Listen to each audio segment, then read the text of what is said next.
राधे राधे जी सभी को। जब बच्चे सच में बाहर का खाने का जिद कर रहे हों मोमोज और फिंगर रोल खाने के लिए, तो यहाँ पर घर पे ही बना लो इस तरीके से हेल्दी मोमोज, जो कि बच्चों को बिल्कुल भी नुकसान नहीं पहुँचाएंगे। और ये ना मैदे से बने हैं, बिल्कुल आटा और मैदे दोनों मिक्स बने हैं, बहुत ही ज़्यादा हेल्दी है, ना ऑयली हैं, तो बच्चों को बिल्कुल भी नहीं नुकसान करेंगे। तो मैंने इस तरीके से बना लिए हैं।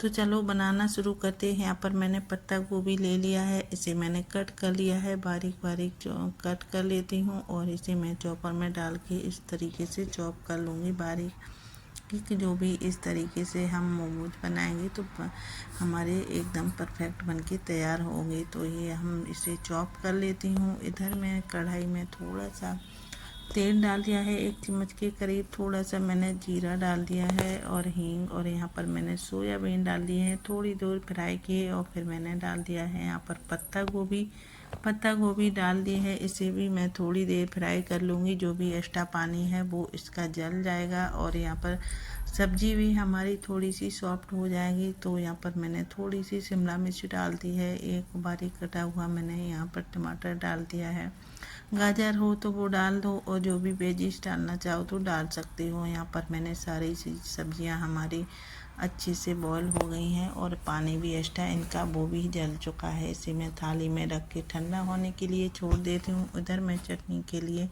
टमाटर, प्याज और लहसुन की कलियों को छील के एक मिक्सी के जार में डाल देती हूँ। यहाँ पर मैंने थोड़ा सा नमक डाल दिया है, जीरा हींग डाल के, और यहाँ पर मैंने लाल मिर्ची कश्मीरी डाल दी है। और अभी मैं थोड़ा सा पानी डाल के एक स्मूथी सी चटनी बना के तैयार कर लेती हूँ। तब तक इधर ये हमारा ठंडा हो चुका है।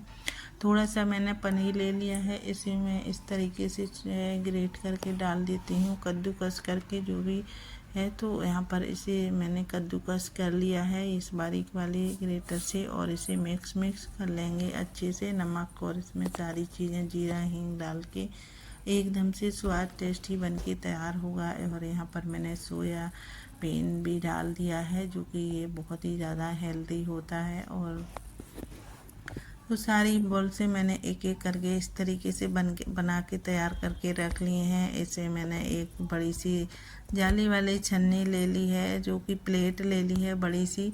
तो इसमें मैंने ग्रीसिंग कर ली है और ऑयल लगा के इस तरीके से ग्रीसिंग करके, और यहाँ पर मैंने फिर से ये बॉल ली है और इसे मैंने सूखे आटा और 1 कटोरी मैदा लिया है। तो मैदा थोड़ी सी कम थी, आटा की मात्रा ज़्यादा थी। इसे मैंने इस तरीके से कोटिंग की और फिर से मैंने पानी में डिप किया, और फिर से मैंने इसी सूखे आटे में मैंने डिप किया, और फिर से मैंने पानी में डिप करके, और फिर से मैंने सूखे आटे से डस्ट किया। जो कि ये वाला प्रोसेस हमें 2 से 3 बार करना है, जो कि तभी हमारा मोमोज की अच्छे से कोटिंग ऊपर से लेयर हो गई, तो हमारे मोमोज एकदम से परफेक्ट बनके तैयार हो गए। और इस तरीके से जब लास्ट बार हम करेंगे तो पानी में नहीं डालना है, सूखे आटे से ही डस्ट करके हमें प्लेट में रखना है। और इसी तरीके से मैंने सारे बॉल्सों को इस तरीके से कोटिंग कर दी है। और ये हमारी